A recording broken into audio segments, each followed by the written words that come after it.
Hello again, welcome back. It's great to see so many of you dropping into the gamification leaderboard. Now, on to our third panel of the day, digital connectivity.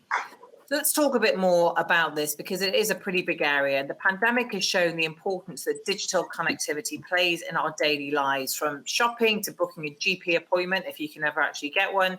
Society, all of us, is increasingly reliant on good connectivity. We couldn't be doing this today if we didn't have it. Today, the delivery of a Gigabit Britain, the government's £5 billion Project Gigabit, aims to bring gigabit-capable broadband to 85% of the UK by 2025. And the £1 billion shared rural network deal with mobile operators delivering 4G coverage to 95% of the UK by the end of 2025.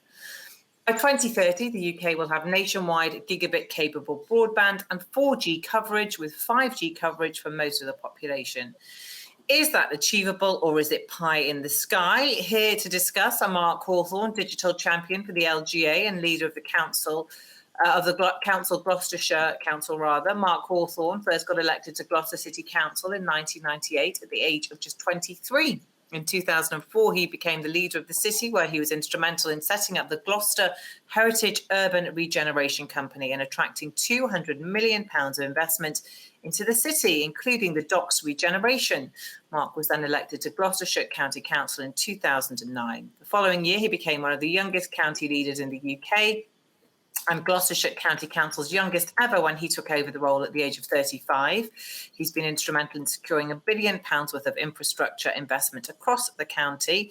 Mark has also played a key role at the LGA, including being chair of the People and Place Board for 3 years and currently undertaking the role of LGA Digital Champion. He's also chaired the Conservative Councillors Association, the representative body for 7,500 Conservative councillors across England.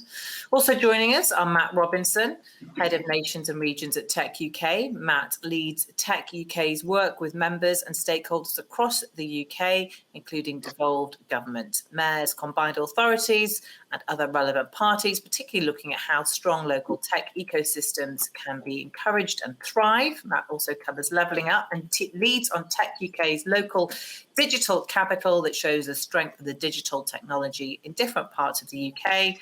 And last but not least, Councillor Kindy Sandhu, Cabinet Member for Education and Skills at Coventry City Council. Kindy was the first to go to university in her family and studied computer science at the University of Warwick. She worked in the telecommunications industry in software development and ran departments delivering real-time systems for narrow-band telecommunications. She left to apply her private sector skills in the public and voluntary sectors. Kindy has also undertaken public service, mainly in the domestic violence sector, supporting BAME women who experience violence and abuse. Very good morning to you all. Great to have you with us. And don't forget, to our audience, do keep using that live Q&A function at the bottom of your page, and I'm going to include as many questions as I can. So I'm talking about the importance of digital connectivity, something close to all your hearts. Matt, first to you, how do we take Project Gigabit beyond digital connectivity to connecting people and communities? Thanks, Samantha. I think it's a great question, and it's part of what we were looking at in our index, because what we know is that digital infrastructure, that connectivity network, it's what we're all reliant on now. It doesn't matter whether it's a business, and that's a large multinational, or an SME. It doesn't matter whether it's people doing their Christmas shopping online, or whether it's somebody trying to get a prescription. We are now all reliant on this, and it is about working at a local level. That's what we were finding in our index when we spoke with partners, when we looked at the data. You needed to really understand different communities.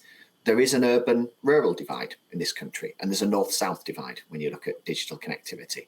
London has some great connectivity speeds, and there are examples of good practice elsewhere. So the West Midlands, for example, has some of the best ultra-fast and gigabit broadband speeds in the UK, but it's let down a little bit by its mobile coverage. In Gloucestershire, where Mark is, there's good connectivity, but it's not great yet. But actually, digital skills is leading the way. And what we've found is that you need to have all the ingredients in the mix. You need all those components to be working together. You need to understand your community and understand what their priorities are, if you're going to make digital connectivity work, and if you're going to make Project Gigabit work as well. It can't all be directed from the centre. Is it different, Kindy, in different parts of the country, the needs of people, or is it the same kind of demand and needs? I think it is different in different parts of the country because different parts of the country experience poverty and different levels of poverty. And I think currently when we're talking about the difference between heating and eating, then how do you bring a connectivity into that equation? If you've got large disposable income, then you can afford to have ultra-fast broadband, fibre, etc. But if you're struggling to put food on the table, then that isn't going to be your high priority. And we know that poverty has increased over the last, actually, the digital divide has increased significantly over the last couple of years. I also think different demographic groups have different needs. So if you're part of a diaspora, then your ability to not only connect with others within the UK is important, but also your ability to connect with family and friends across the world. My mother died 2 months ago. She lived in this country for over 65 years. And what that meant was that she still had a connection, and indeed we still have a connection with her family in India, Canada, etc. And the number of calls that we made over WhatsApp, for example, was really important, especially to her sister in India, who wanted to know how she was, how her health was over the last few months before she passed away, and indeed her family in Canada. So it's those sorts of things that aren't talked about. Yes, we can talk about loneliness. Yes, we can talk about the issues that we experience in this country, but people don't live in isolation. People have interdependencies across the globe. And that's where digital connectivity is also important. Right, thank you. Mark, tell us in your view how levelling up and digital connectivity are connected. So I think when we talk about digital connectivity and levelling up, there are two aspects. The first access is about availability, and we've done fantastically well rolling out BDUK's initial programme. 96% of the country has got super fast broadband, which is calculated to get 30 megabits a second, but we've still got 4% of our rural population that don't have access to decent broadband connectivity. And that's a crying shame when you think, actually, we're about to embark, as you said earlier, on another £5 billion to connect people up to fibre.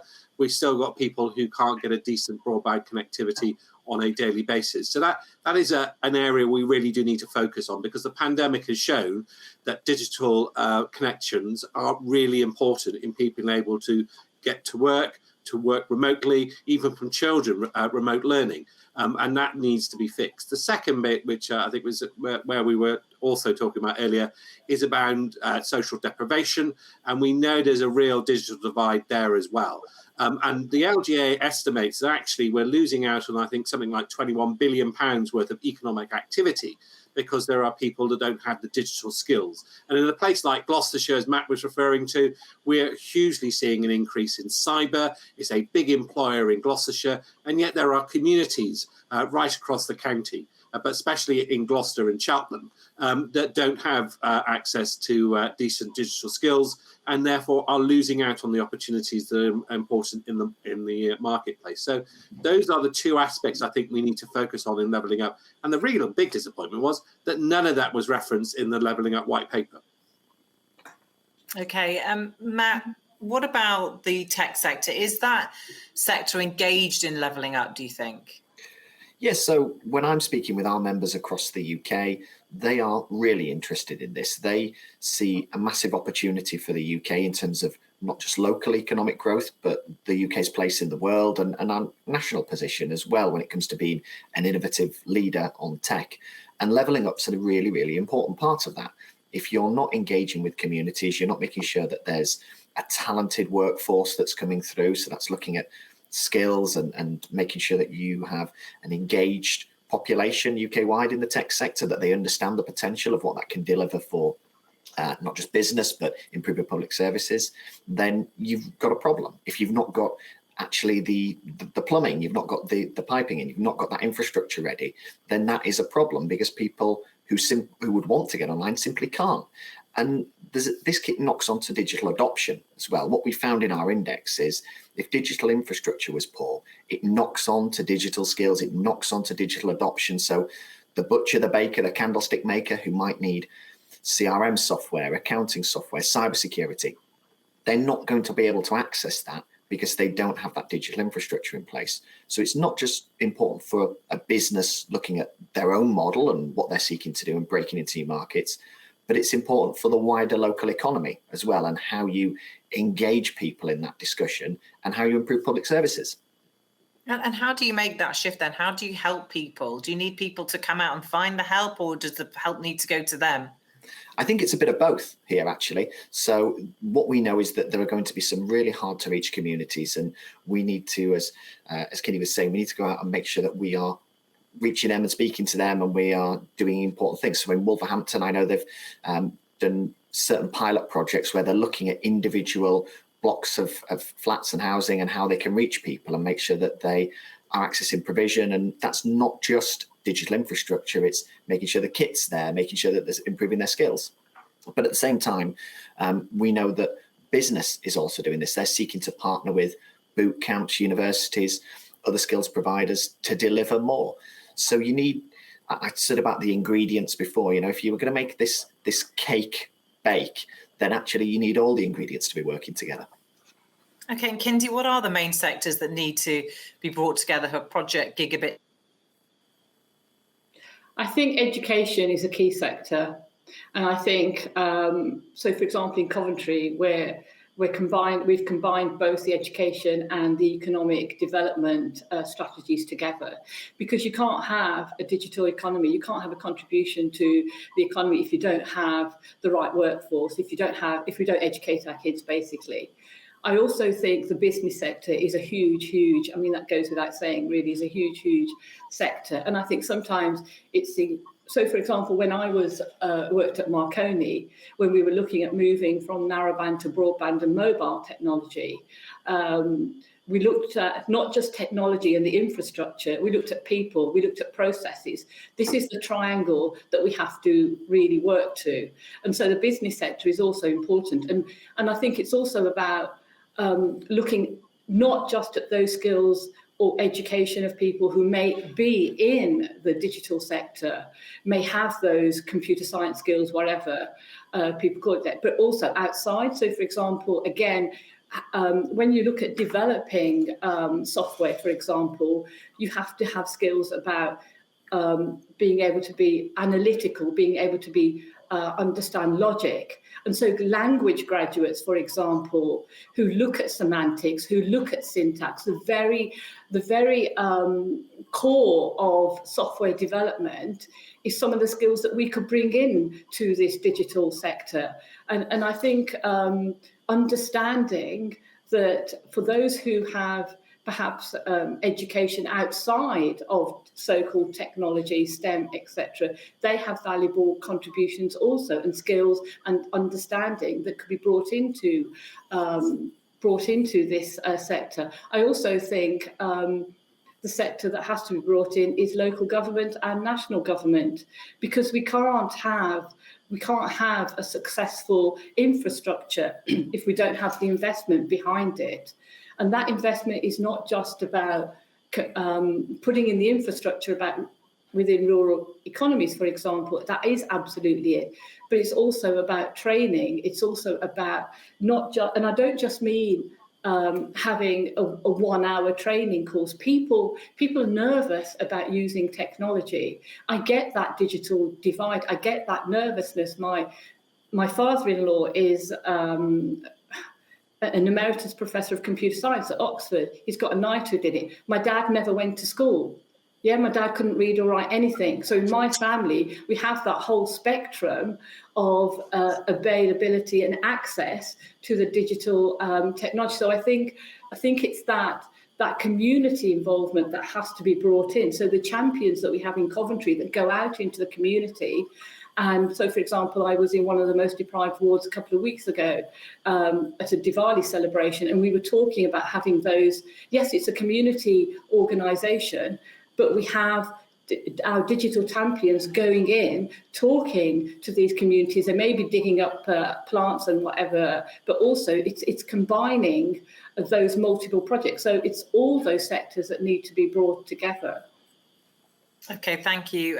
Mark, Kindy talked about the importance of local and national government. What's the role of local councils on delivery of BDUK Project Gigabit? Well, I mean, the great irony is I think local government is the missing element of the BDUK Gigabit agenda. You know, you have to remember that local government was heavily involved in the original rollout. In fact, it paid for a third of the cost of the rollout in rural areas. And yet the model that the government has now introduced is very much driven nationally. Now, we've been arguing at the LGA that the government needs to recognise the important role that local government plays in this. We want them to be funding digital champions that can be going out there, making sure that the infrastructure is being delivered, but also, as Kindy was alluding to, making sure that the benefits of this infrastructure, this £5 billion worth of public money, are being delivered as well for the communities that we serve. Now, Mobile UK did a survey last year which clearly indicates that when local government is involved and local government has digital champions, not only is it better for providers because they get better access and easier in rollout, but it's also about delivering the benefits within communities. Now, what are those benefits, Mark? Just outline them for us. Well, I think if we can look back at the first rollout, I mean, the one thing that's always comes up is that the only people that benefited from the original BDUK rollout was Netflix and Amazon. Now, clearly the pandemic's probably changed that. But it is about making sure that communities have access to digital skills. The Good Things Foundation has done a huge amount of work at identifying what those barriers are, and Kindy mentioned many of those barriers in what she was alluding to as well. But it's also about public service delivery. It's about utilising the digital infrastructure that we're putting in public service delivery. A classic example is adult social care. We know that as we increasingly age as a population, that digital and smart data, which will be enabled by 5G and broadband, is going to be absolutely key in helping people stay in their homes for longer. So local government need to be front and centre in making sure that £5 billion delivers the benefits for our communities. Okay, Matt, you were nodding away there. Yeah, because I think you can start to see this as quite siloed. Actually, it's interconnected, as Mark has said. It's about what we deliver in terms of public services, about what we deliver in terms of businesses and business improvement and new products coming online as well. So you have to understand the mix. And I think when we're doing our digital index, we were working with Henham Strategy. And one of the things they were really keen to talk about is the role that local government and LEPs have in this. And there is a missing piece to be taken account of here. I said at the beginning, I don't think you can run levelling up, and particularly not digital infrastructure levelling up, all from the centre. It is about partnership, it's about collaboration, it's about how you work with. You will get some things wrong along the way, but I think you'll get a lot more right if you do it that way. Okay, Kindy, what do you think are the main barriers to all of this working? Where do I start? I think the biggest barrier is poverty. I think, as I've mentioned earlier, we've had people who are struggling to put food on the table. We've had a rise in food banks, and we know that people are already starting to choose between having broadband or not having broadband, or taking broadband away. So, for example, in Coventry, poverty has a knock-on effect on everything, whether it's your health, whether it's your ability to get jobs, whether it's your ability to connect with people, stay in touch with your family, whether it's your ability to educate your kids, dare I say, you know. So, for example, some of the facts that, you know, when we look at kind of the digital divide and the barriers in Coventry, 7% of households have no device to access the internet. We've got 10% of our residents who only have a smartphone.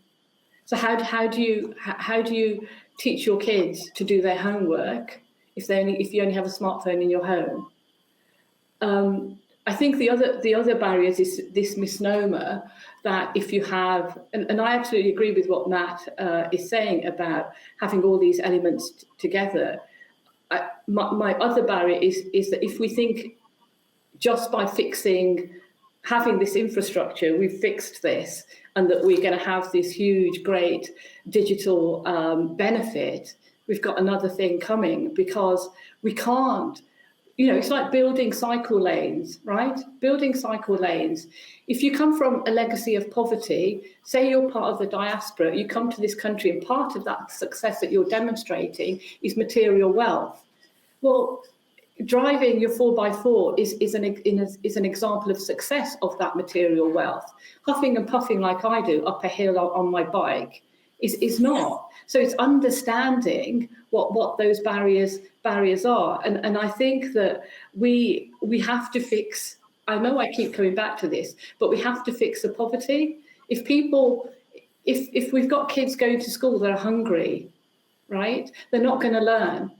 The digital technology revolution, if you like to call it, is not something that is going to happen in 2 years and we're going to forget about it. It's going to stay with us forever.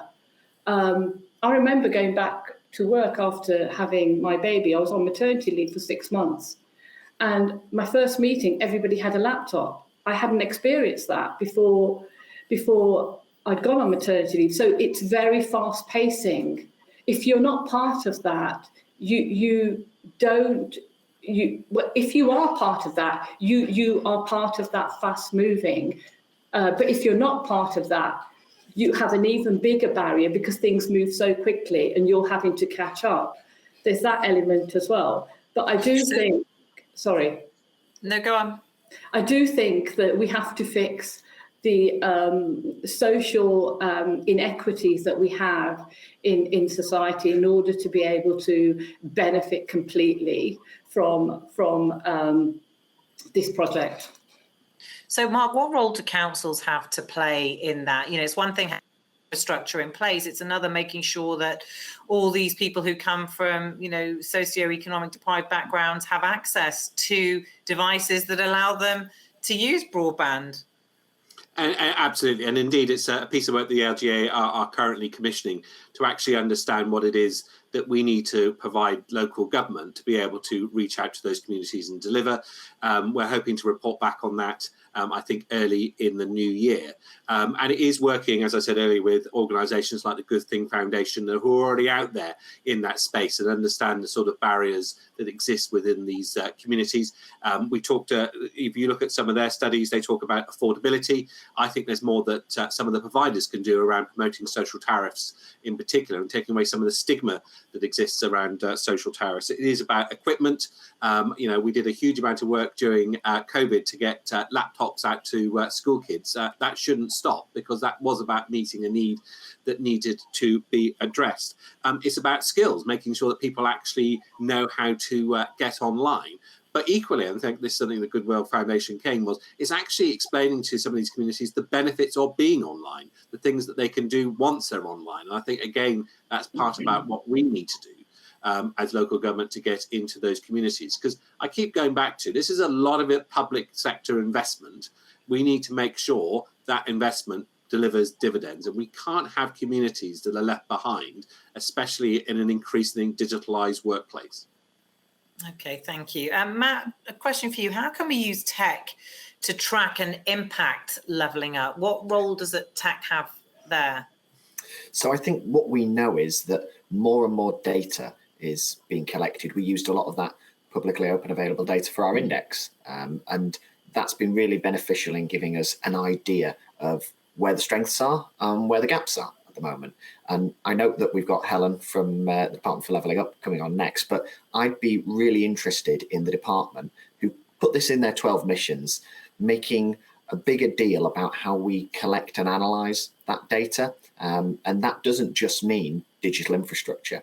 You've heard from Kindy and from Mark, digital infrastructure opens the gateway to doing things, but actually we need to look at how this impacts on SMEs, how this impacts on people's digital skills, from the general population's digital skills through to really high skilled people that we're developing at universities, and making sure that they stay in this country. So there's a lot more that we need to do in terms of gathering data. The tech sector is keen to do that because you can't fix some of the problems if you don't know where some of the gaps are. So it is going to be about working with government to do that, and that's national and local government. Okay, and Kindy, any areas that you believe are not being considered that need to be focused on more? I think I've mentioned some of them. I think also to really understand all of the additives, if you like, that go with having a network infrastructure project like this. So we can give people laptops, for example, but they need to be able to have the right software. We need to make sure that software is backwards compatible. We need to make sure that people are protected, that their data, personal data, is not violated. We need to make sure that they have the training opportunities. And we need to make sure the infrastructure is fit for purpose, that the traffic on that network enables people to be able to do what they want to do in the speeds that they've been promised. I mean, how many times when I've used my mobile phone has my call ended in the middle of a conversation? Why do we? What I'm alluding to is we need to have standards. We need to have quality standards that says, despite everybody quotes the various speeds, but nobody actually quotes the number of times it doesn't work, or people, or the application that they're using on their laptop fails, or everything closes down, for example. And also, we need businesses to be more efficient.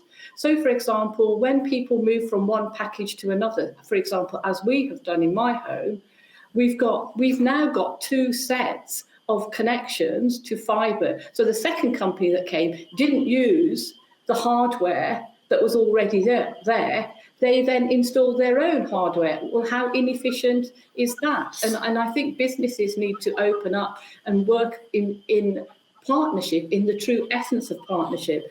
And just coming back to Coventry, within one of the reasons we are able to understand some of the gaps is because we work in a very one Coventry way, which is looking across all of the silos, looking in partnership, working with businesses. So, for example, with the VLR, very light rail, working with communities, as I mentioned, the digital champions that we have, and working with schools. And I know that schools I know I'm Education and Skills Cabinet member, but schools are facing a real issue going forward, and that's a gap that we're not talking about as well. What do we need in the future that we need to fix today to make sure that we have an economy that's fit for our country in the future? Okay, thank you. And Mark, last thought with you. What are the opportunities for public services with the digital switchover? I think the opportunities are huge, and there are 2 that spring to mind. I referenced earlier adult social care and the use of smart tech to support people living in their own homes for longer. We know that people who live in their own homes longer have better outcomes, and it is a better service for local government as well. But I also think of another one that we've just launched in Gloucestershire just the other day. Everyone talks about public transport. Everyone talks about the crisis within buses.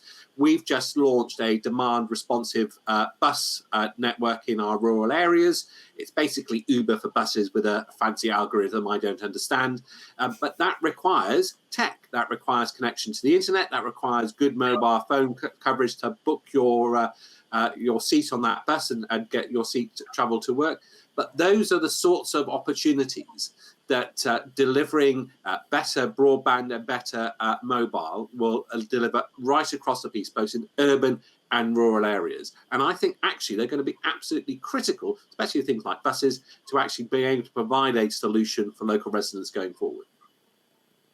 Brilliant. Thank you so much. Really fascinating to hear all of your thoughts this morning. Thank you very much for your time, Mark, Matt and Kindy. Thank you. Thank you. Pleasure to be here. Okay, it is time now for another keynote. I'm really excited to introduce Helen Hodgson. She is a value for money auditor with over 12 years experience assessing the value for money of government spending across diverse areas of public spending, and where integrated service delivery is paramount to successful outcomes. This includes work looking at the criminal justice system, immigration and asylum, aid spending, defence projects, the work of the BBC and the NAO's first value for money work looking working at the Bank of England. Helen has a background in economics and a master's from the LSE in international development. She is currently the Director of Value for Money work, covering the Department for Levelling Up, Housing and Communities at the NAO, focusing on housing, regeneration, communities and the Levelling Up agenda. For this keynote, Helen will talk to us about the recently released Affordable Homes Programme report. The Department for Levelling Up, Housing and Communities is responsible for the Affordable Homes Programme, which is intended to supply new affordable homes for people to own or rent. The programme is managed by Homes England outside of London and the Greater London Authority within London. This keynote presentation will outline the findings from the NAO's recent report, which assessed how well the programme is delivering affordable housing and whether it is supporting wider government commitments, such as meeting housing needs and net zero ambitions. So, Helen, a very warm welcome to the virtual stage. Thank you very much, and it is a pleasure to be here today. And yes, as said, and apologies to Matt, I don't work for the Department for Levelling Up. I audit them, which is a much nicer place to be sometimes. Could I please just ask to move to the next slide? I thought before I started, it might just be helpful for those who are not familiar with the National Audit Office to just outline who we are and what we do. So we are the UK's independent government. We have two core functions. We do the financial audit of core government departments and many other public sector bodies. And then on the other side of the house, we look at the efficiency, effectiveness and economy with which government is spending taxpayers' money in order to both hold government to account and also to help to make recommendations to help improve service delivery. Now, it's that value for money side of the house in which I sit. And if we could just move to the next slide, please. Talk to you today specifically about our latest report, where we looked at the Department for Levelling Up, Housing and Communities Affordable Homes Programme. Now, just before I kick off into some of the detail and findings of what we found in the report, I thought it would be helpful to outline what we looked at. So this is a programme that has been running for a long time now, under many iterations, and it also has gone through lots of spending reviews, with some more announcements possibly on its future even today. So we looked at it, we went back to 2015, and the report focused on what we call the 2016 and 2021 iterations of the programme, which are both currently running. The eagle-eyed amongst you will have seen that the title of the report says since 2015, and that's because we also touch on briefly the short-lived 2015 iteration of the programme, which predominantly got subsumed into the 2016 programme. Now, as Samantha said, this is a programme that is overseen by the department, but it's actually delivered within England, but outside London by Homes England, and within London by the GLA. Now, Homes England are an audit client of us, so we were able to look in quite a lot of depth at how they ran the programme. The GLA are not, and we don't audit them. They are locally accountable to the London Assembly, but they did volunteer to participate. So we do have data that covers the whole programme, which I think is really important from an accountability point of view. We looked at how the programme was set up, how it's operating and how it's set to deliver against its benefits. We also spent a bit of time looking at how the programme contributes to wider government objectives. And I think that bit is actually really critical in light of all the things that we've been discussing today.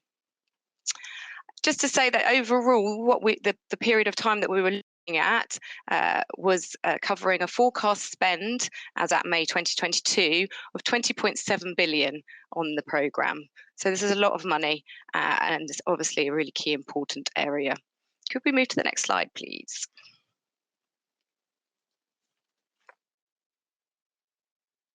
So what did we find? Well, in terms of delivery, this graphic here shows you the forecast position earlier this year under the 26. And you can see the department was forecasting at that time to meet 96% of its target for housing starts. So in number terms, that's a forecast of 241,000 against a target of 250,000. Now, I think a couple of foibles in the data to point out here. Under the 2016 programme, the department collects data not only on houses that are started and completed under the programme that are grants funded, but also ones that aren't. So actually, out of this total here of 241,000 forecast, roughly 160,500 are forecast to be grant funded. I think what's really important to note here, so if we talk about value,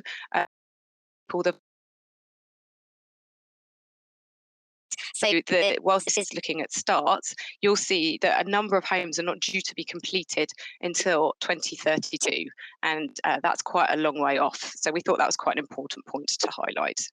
Next slide, please. If we compare this to the view and forecast on the 2021 programme, you'll see the graph looks quite different. Firstly, we've got a bigger gap between the target and the forecast delivery. So earlier this year, the department was forecasting delivery of 157,000 homes compared to a target of up to 180,000 should economic conditions allow, which I think you'll agree is a rather vague target, but we took the 180,000 as the point for comparison here in our report. Obviously, as should economic conditions allow is quite an interesting caveat, and actually a bit later on I'll touch on some of those kind of environmental conditions in the sector that could be mean that this forecast is much more uncertain going forward. The other thing to note on the shape of the graph here is obviously we haven't quite got that long tail that we saw for the 2016 programme, but you'll see it's quite a few years into the programme before things really ramp up. 2016 programme was extended 2 years from its initial completion date of 21 and is now running concurrently with the 21 programme. But because there's a finite number of providers in the market that want to bid for the money and are able to deliver on building these homes, actually what a lot of people are doing is focusing on finishing off their commitments under the 2016 programme before starting on 21. So we do have a bit of a sort of a lag before this programme really gets going. Another reason, again, why the forecasting for this is more uncertain. Just to note as well, in the 21 programme, all of the data only, so they have changed the reporting on that. And also in the 21 programme, there are some sub-targets. Those are around supported housing and rural housing. Now, the information we had at the time we were doing our work showed that there was quite a medium to high risk of missing the targets around supported and rural housing, and there were several barriers that housing providers were saying to the department would prevent them from doing so, from meeting those sub-targets. And I think that's really important because obviously those are areas of need that have been highlighted specifically as part of the programme. Slide, please. I wanted to just pull out a couple of bits of analysis that we did here. I think it's really important, obviously, to say how many houses are being built, but that's not the end of the picture. Really, we wanted to try and look at, are the right houses being built in the right places? And we did this by doing a couple of pieces of analysis. Now, this first one, what you're looking at here is analysis of comparing the department's assessment for overall housing need outside London using the standard methods. And I'm sure you're all familiar, but the standard method obviously is the number of total houses that central government thinks local areas should be building, including but not just affordable homes. We compared this with the average grant-funded housing completions through the 2015 and 16 programmes by local area. And I think what you can see from this is that there isn't a strong match between those areas of high housing need and where housing providers are completing affordable homes under the programme. Next slide, please. What does this mean in terms of affordability? Because, of course, these houses are supposed to be addressing areas where there is high unaffordability and people are unable to get on the housing market either or to buy. So we then compared data on affordability by local area, out design. And we looked at compared this against grant-funded housing completions under the 2015 and 16 programme. Now, there are several methods, of course, that you can use to measure housing affordability. But in this instance, we took the ratio between lower quartile house prices and lower quartile earnings by local authority area using ONS statistics. When you can look at this again, you'll see there isn't a strong match. And in fact, what this figure is showing that housing providers are not concentrating on building homes in the more unaffordable areas. Okay, next slide, please. Now, this is quite an interesting point because when we look at the business cases, as we often do, big government projects and programs. The benefit cost ratio is obviously something we consider, and in many cases seeing a benefit cost ratio of anything over 1 means it's looking quite healthy. The benefit cost ratio for the affordable, you look at the department's modelling, it's actually 2.7 for the whole programme. So every £1 they're putting in, they are determining they were going to get £2.70 of benefits back. Now, 89% of the net benefit to society that is factored into this modelling is derived from land value uplift. There is also, though, an element of potential future savings in housing benefit that is factored into the model. But I think the key thing to point out here is that the value is not spread evenly across England. So you'll see in this graphic here that it's broken down by region. And if you look at it, for example, based on the department's benefit cost ratio, development in London will provide more than twice as much economic benefit as the same development in most other English regions. Now, we know that house prices and land prices are particularly high in London and the South East. So this isn't a huge surprise. And it goes to show that actually you need to consider wider factors rather than just the economic cost benefit ratio in this instance. What this table also shows, though, is that tenure of housing is important. And actually, the cost ratio of providing housing for social rent is higher than for both affordable rent and home ownership.